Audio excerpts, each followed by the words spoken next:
Welcome back to another SCBWI featured illustrator interview. My name is Tamika Grooms, and I'm the Design and Illustration Manager for SCBWI.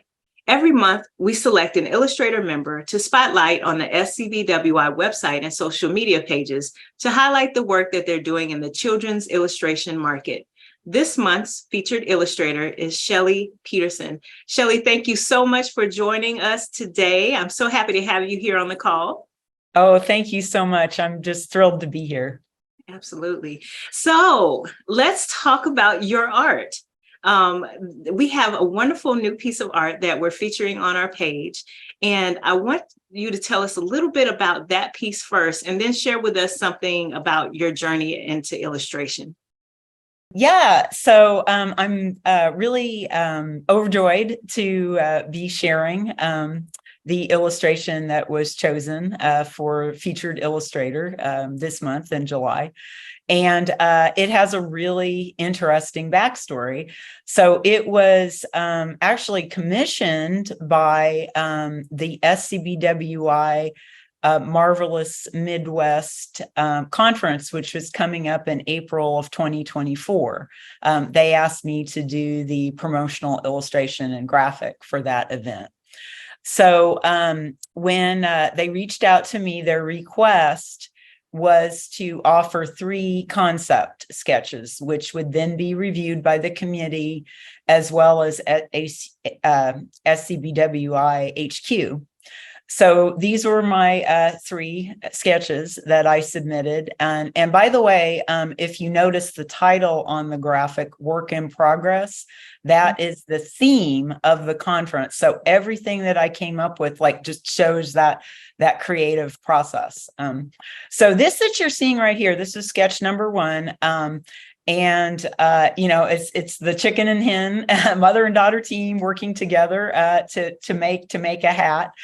And by the way, this one was not chosen, but it actually sparked one of my current picture book projects.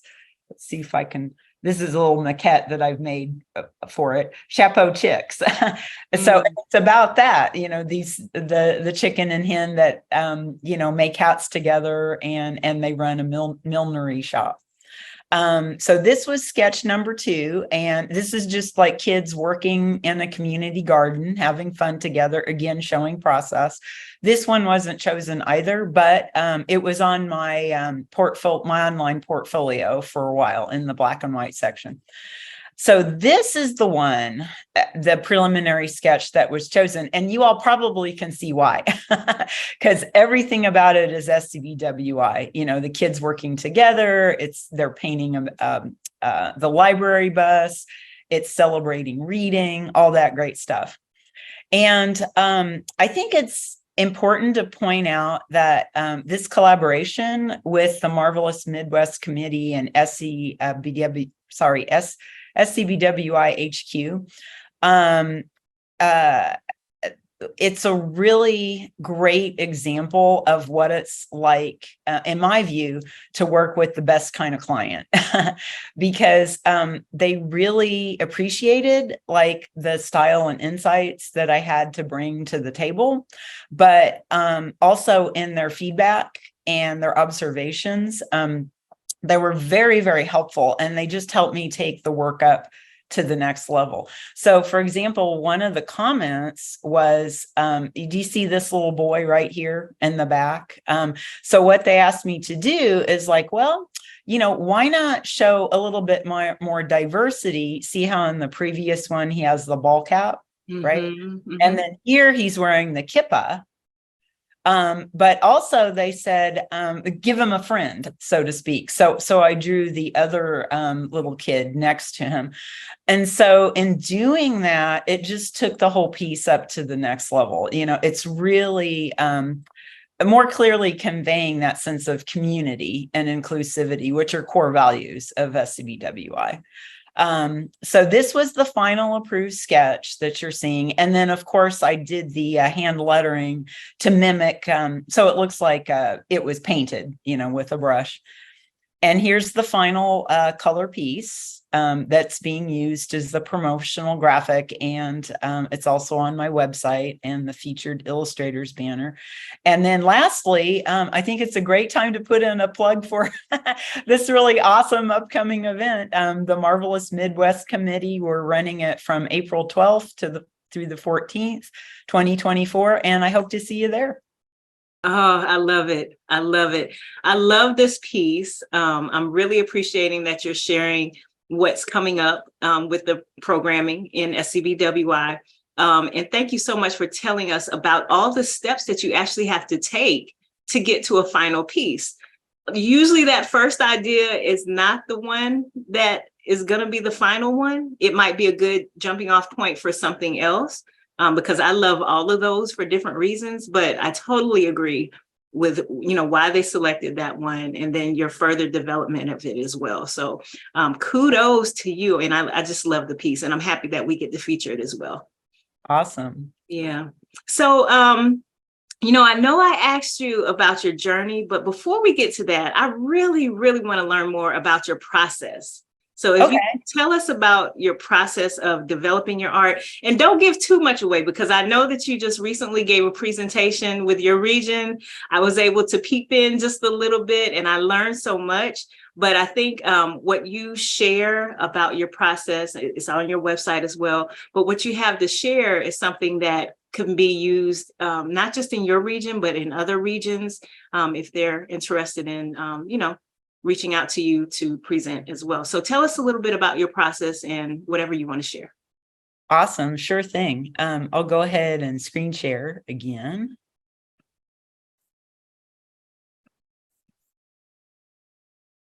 Okay. So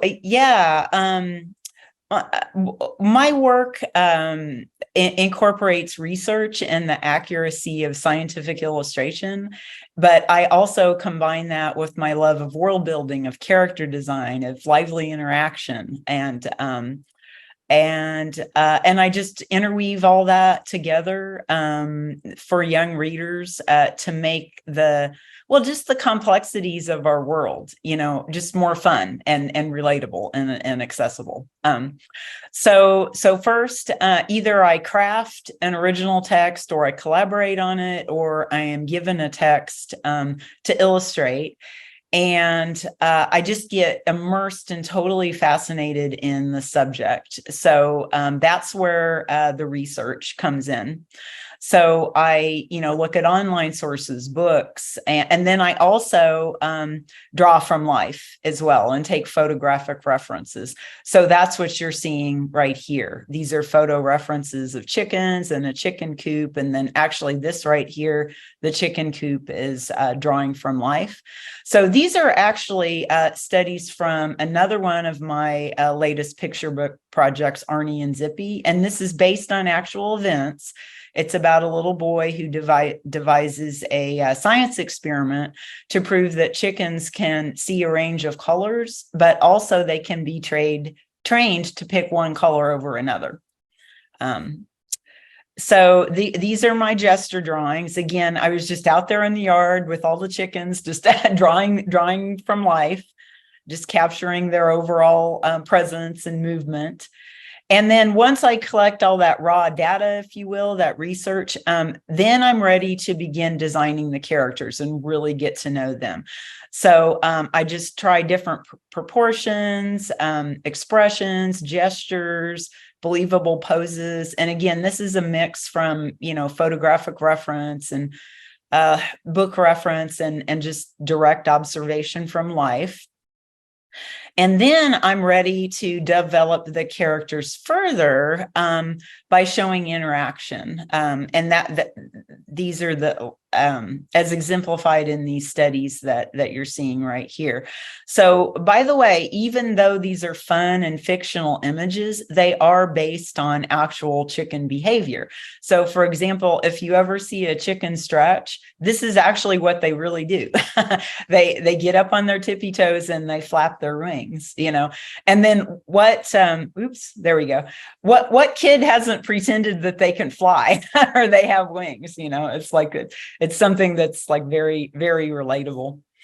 Okay, so then I am ready for the storyboarding. And this is very much influenced by a cinematic sensibility. So here I'm just doing a series of rough sketches to map out like the basic plot line, the sequencing, and the layout of each spread of the book. And then I'm ready to do a few color illustrations, and I follow like the industry standards. So when I do a book proposal, I do full color cover, and then 2 or 3 full color interior illustrations. And this is to give like the art director or the editor like a really good idea of the mood and the style and the color and the lighting of the book. So this particular technique, I've nicknamed it drawing like a printmaker. So first I scan in just a good old fashioned pencil drawing. That's what you're seeing here. And then I print it out on watercolor paper. And then I paint with water-based media. So my 2 favorites are acrylic gouache or just watercolor. And also, if you see like these bright highlights and like kind of textured areas, like I'm sanding that out and blending with sandpaper and like pulling out the highlights with the X-Acto knife. And then I pop little details like facial features with colored pencil. And then next I scan that in and I overlay that original scan of the drawing with the original or the scan of the original painting in Photoshop. And that way I keep the best of both, so to speak. You know, the line work stays really fresh. It never gets overworked. And then like the painting is really fresh and immediate. And then I'm ready for the dummy stage. So once I have the plot and the sketches, the color illustrations, I place them in a book prototype or a dummy. And then I can like physically like flip through, you know, because that makes a huge difference to have like this physical object in your hand and like really understand the page flow and like read it out loud as you're going along. And it's like, you know, and if you run into like a part that kind of feels a little laggy or like, you know, it's like, okay, I need to go back and like rework that text or, you know, rework that illustration. So yeah, so that's my process for you know, putting together like a dummy for a publication proposal. Wow, that's perfect. Thank you so much for sharing. It is really nice to actually see, you know, people go through the process. I know we have these interviews sometimes, but when you actually get to see it as somebody's talking through it, it's perfect. So I love that you are able to maintain the energy of your sketches in your artwork. That's one of my favorite things about your art. I'm going to be learning more about that soon too. So I'm glad that you shared that. Yeah. Thank you. Thank you so much. So tell us a little bit about your journey as an illustrator. Okay, well, I would say my creative journey started at age 4 when my grandma gave me a children's book that was illustrated and showcased facts about various dinosaurs. So I was immediately hooked. I like every Christmas, every birthday, I asked for dinosaur figurines. and I just learned everything I could about these fascinating creatures. But in another consistent part of my life, every Sunday morning, I went bowling with mom and dad. So in my 5-year-old mind, I conflated the dinosaur world with my own and used my crayons to illustrate and author my first book, which was a story about a Diplodocus family whose favorite Sunday pastime was bowling. So then I showed my book to my kindergarten teacher and she was impressed. And she arranged that I present my book to the big kids in the 2nd grade, which was a little bit scary for me as a kindergartner, but I just embraced it and I stood on a chair so the whole class could see. And after I shared my story, the teacher asked me to explain my creative process. So fast forward, that was a really formative experience and it really launched my vocation as a visual storyteller and an educator. So after undergraduate school, I worked as a designer and did freelance editorial illustration in Kansas City, Missouri. And then for graduate school, I went to SCAD, Savannah College of Art and Design, got my MFA in illustration. And then after earning that degree, I began my career as a professor of graphic design and illustration, and I started getting published in the children's book market. Very good. I'm so happy you shared that journey. I think a lot of times we are who we are when we're little, and if it's nurtured and supported as we grow up, that's who we grow up to be. It just depends on everybody's journey, but thank you for sharing that. Sheli, can you tell us a little bit about the publications you have on the market? Sure thing. So I'm going to go ahead and share my screen here. Okay. I think probably one of the most interesting things to talk about is my recent work for Cricket Media. This was for a creative nonfiction story called Mochizuki that ran in the January 2023 issue of Spider magazine. And I had so much fun working on this. Basically, it showcases the Japanese New Year tradition of making the mochi, like the little dumplings. And they're kind of like pierogies in that the dough is relatively soft and they're filled with all sorts of different things. Like sometimes it's more savory, like there's meat, or sometimes a favorite is to stuff it with ice cream.